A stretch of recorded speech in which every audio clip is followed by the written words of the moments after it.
Most of us will live for 1 billion heartbeats. Within that span of time, we will have reached old age.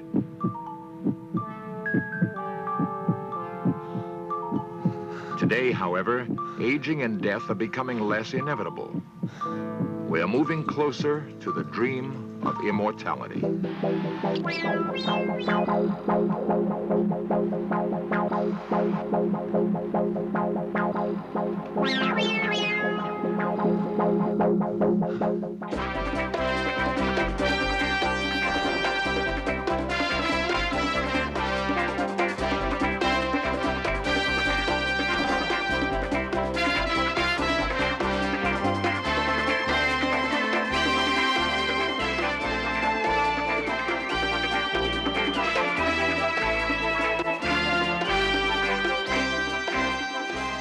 Laboratory mice appear young and healthy.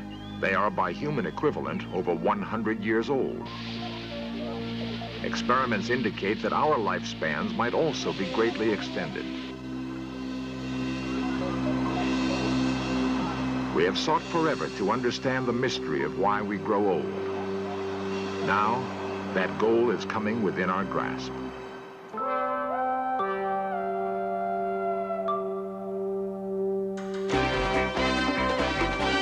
This series presents information based in part on theory and conjecture. The producer's purpose is to suggest some possible explanations, but not necessarily the only ones, to the mysteries we will examine.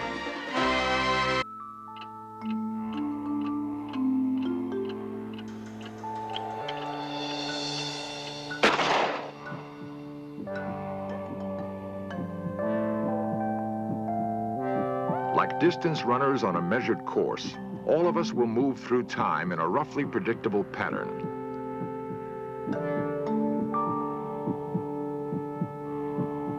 In the first stage of our lives, we develop and grow, reaching toward an ultimate peak of physical vitality.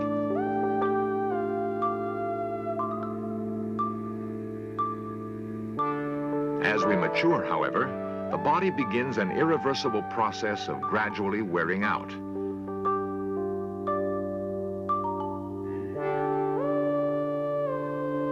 A new awareness of physical fitness may help prolong our years of health and vigor. Yet nothing we do will work to halt the inevitable force of aging. Most of the changes of aging take place deep inside the body. The lungs become less able to take in vital oxygen.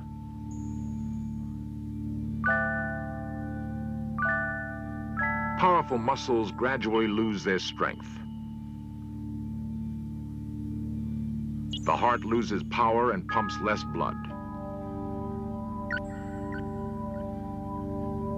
Bones grow ever more brittle.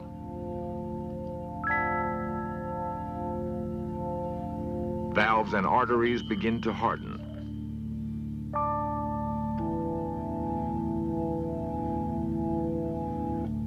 Blood no longer circulates as well. As our lives continue, the symptoms of deterioration grow worse.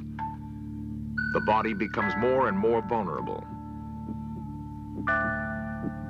Finally, we encounter a stress that is greater than our physical resistance. Often, it is only a minor accident or chance infection, but this time, it brings life to an end. Each of us must at some time confront the grim reality of growing old. With every passing year, the visible signs of wear and decline become more and more apparent. Try as we might to hide the fact, our wrinkling, sagging, and loss of strength tell us undeniably that we are aging.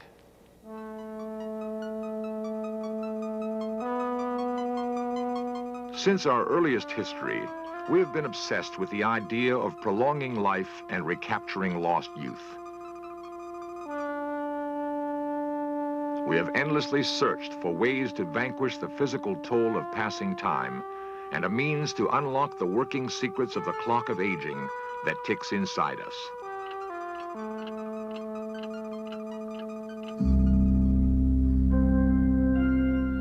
Alchemists sought for centuries to brew an elixir of life that would reverse the effects of age.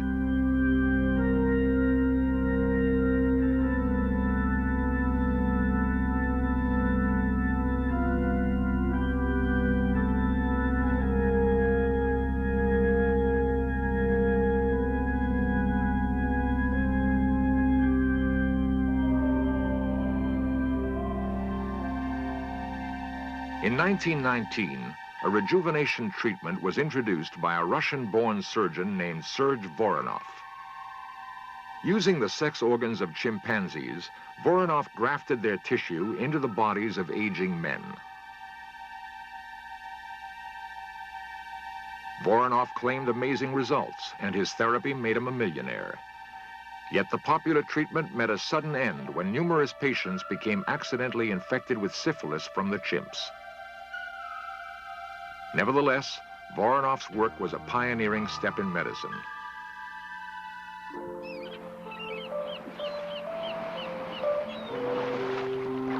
Today, near the warm waters of the Bahamas, a youth spa offers perhaps more modern techniques of rejuvenation.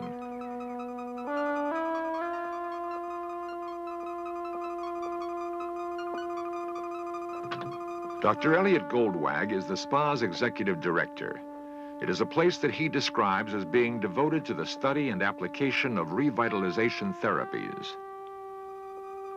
Here, the often wealthy or famous clientele receive an array of treatments which the center's staff believes can reverse many effects of aging.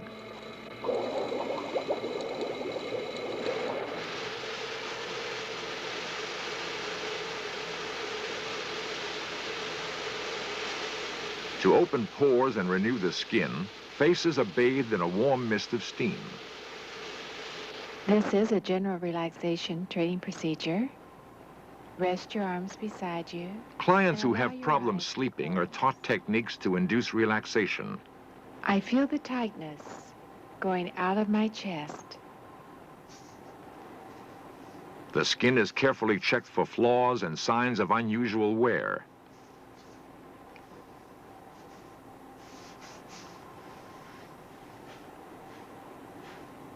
Regular cosmetic facials remove debris and other dead tissue from the skin.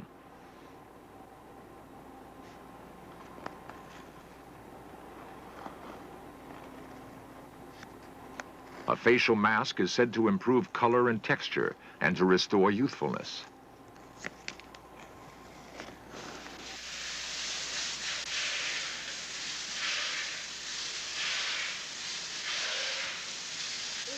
High-pressure sprays are used to stimulate the body, reportedly alerting and invigorating millions of tired cells.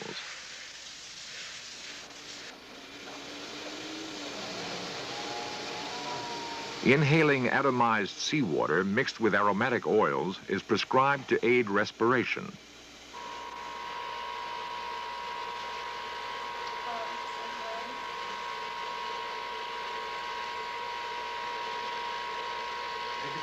Regular massages are provided to relax and tone tight muscles and to stimulate circulation.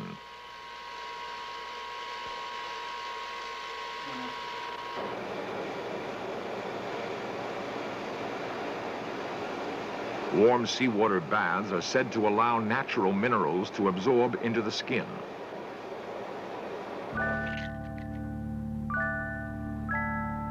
A day of revitalization is often ended with a live chicken embryo cocktail.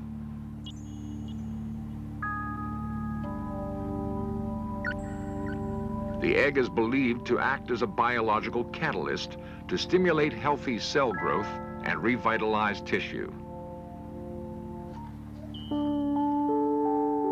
Cell therapy is another treatment offered at the center.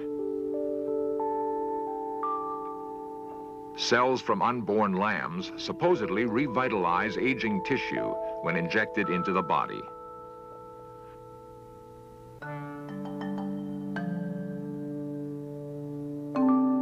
Dr. Ivan Popov is the medical director of the Revitalization Center.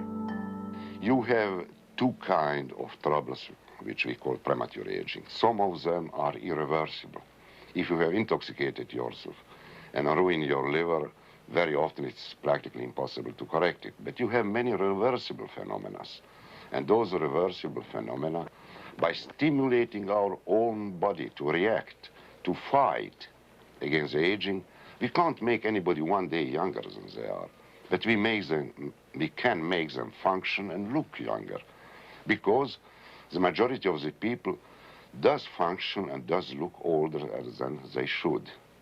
And this is one of our aims, to put them in their right age. The magic elixir of life has not yet been found, but compelling new discoveries may be bringing us closer. In 1932, a classic experiment nearly doubled the lifespan of rats simply by cutting back drastically the calories in their diet. The reason for the effect was then unknown. Today, at the University of California at Berkeley, Dr. Paul Siegel has also greatly extended the normal lifetime of rats. The result was achieved through a special protein-restricted diet, which had a profound effect on the chemistry of the brain.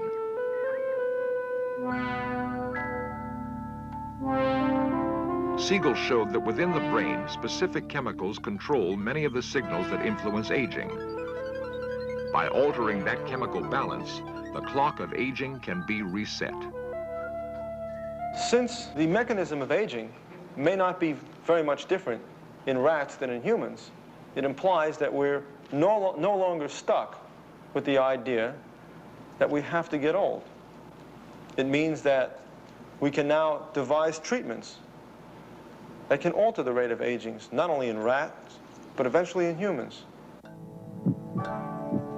For the first time, the mystery of why we age is being seriously challenged. Scientists in many fields are now making dramatic and far-reaching discoveries.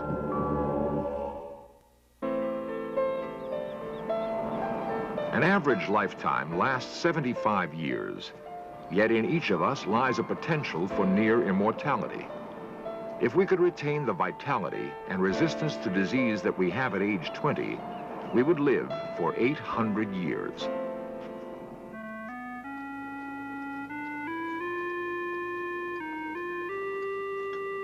At UCLA, Dr. Roy Walford has linked aging to the body's complex immunity system. Dr. Walford believes that aging may not be a slow wearing out of the body, but rather an active self-destruct process. When a germ or foreign tissue has entered the body, a special blood cell of the immunity system quickly moves in to destroy it.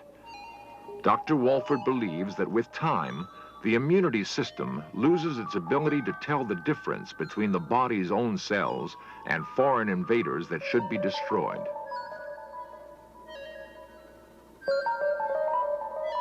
As the immune system becomes less able to distinguish self from non-self, the body slowly ages.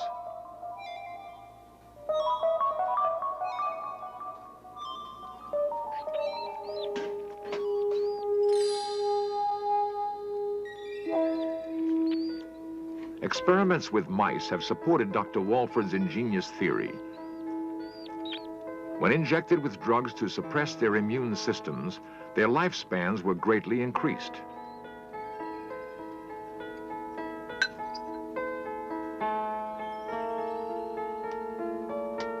Special experimental diets designed to affect the immunity system have also been shown to have dramatic effects on aging.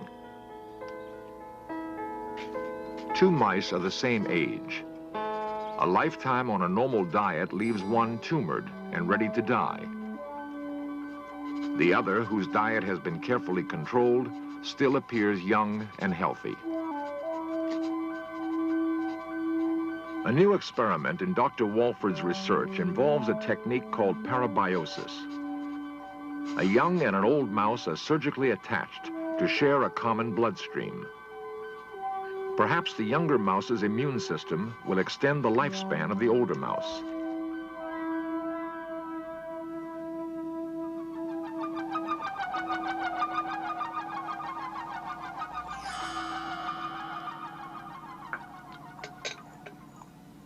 Dr. Leonard Hayflick, an eminent biologist working in aging research, has made a revolutionary discovery about the reasons we grow old.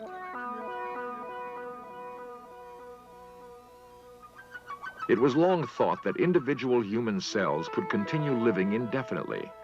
Yet Dr. Hayflick found that our cells have a maximum lifespan. They can divide only about 50 times before they wear out and die. If indeed the clock of aging lies deep inside each cell, there may be an ultimate limit on how long we can ever hope to live.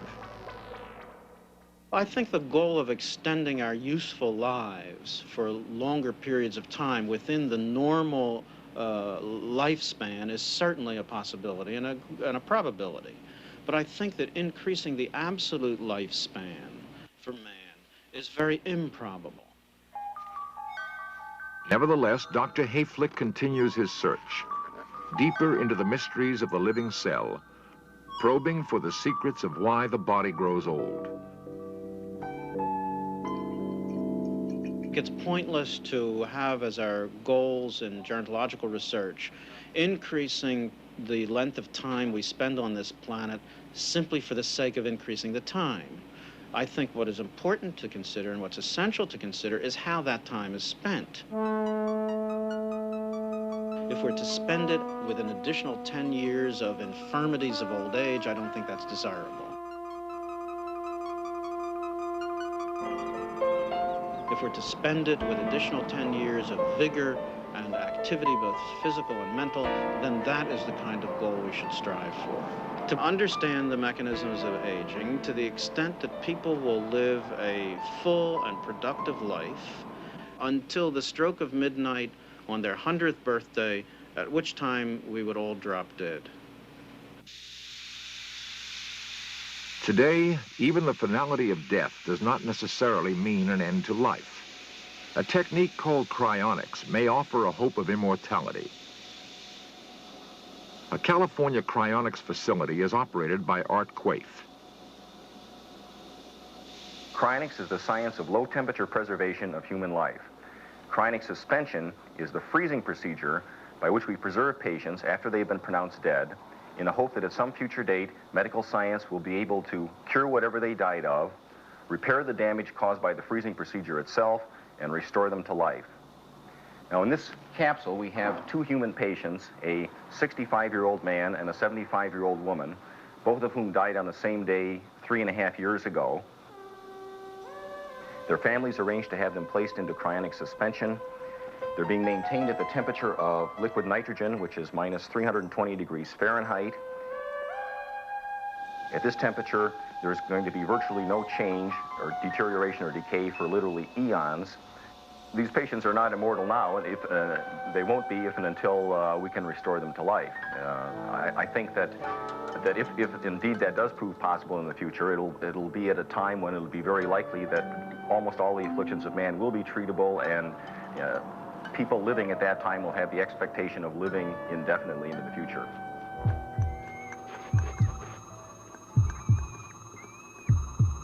Under careful laboratory controls, a hamster is painlessly put to death.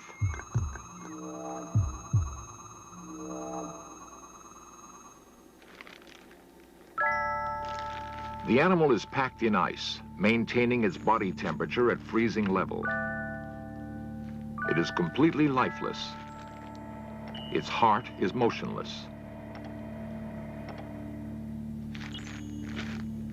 Clinically dead for over 4 hours, the hamster's frozen body will now be allowed to gradually thaw.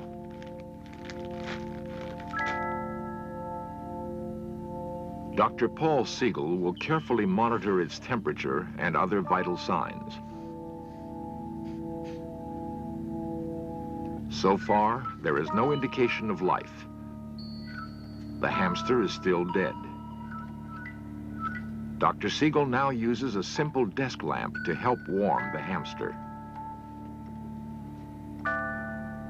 There is still no sign of life. Suddenly, a faint heartbeat registers on the EKG. The hamster may be coming back. Artificial respiration aids the animal with its first attempts at breathing. Its temperature is now rising, its heart beating stronger. Yeah, that was her, wasn't it? Yeah. That's her. Yeah, she's doing it. She's starting doing to it. breathe on her own a Well, little bit. She's it's starting to take her first few attempts at breathing. You can see her abdomen every once in a while, about every 10, 15 seconds. She'll take in a deep breath. She still needs some help, though. There it goes. That's her. See? See it? See the reflexes? Okay, remove the nose cone.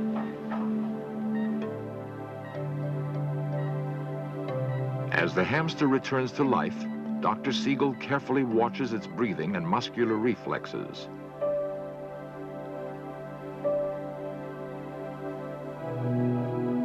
Though the hamster's body temperature is still very low, it will quickly return to normal.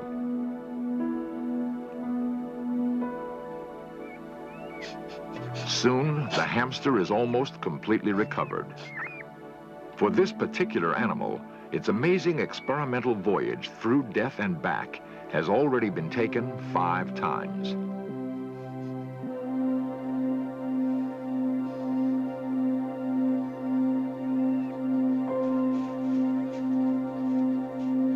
Today, for some laboratory animals, the boundaries between life and death are becoming less distinct.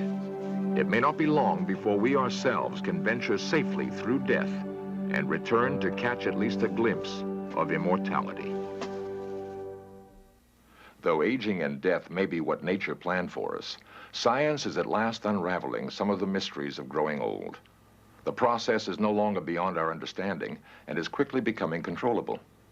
We may be on the way to realizing one of our fondest dreams, to live forever and never grow old.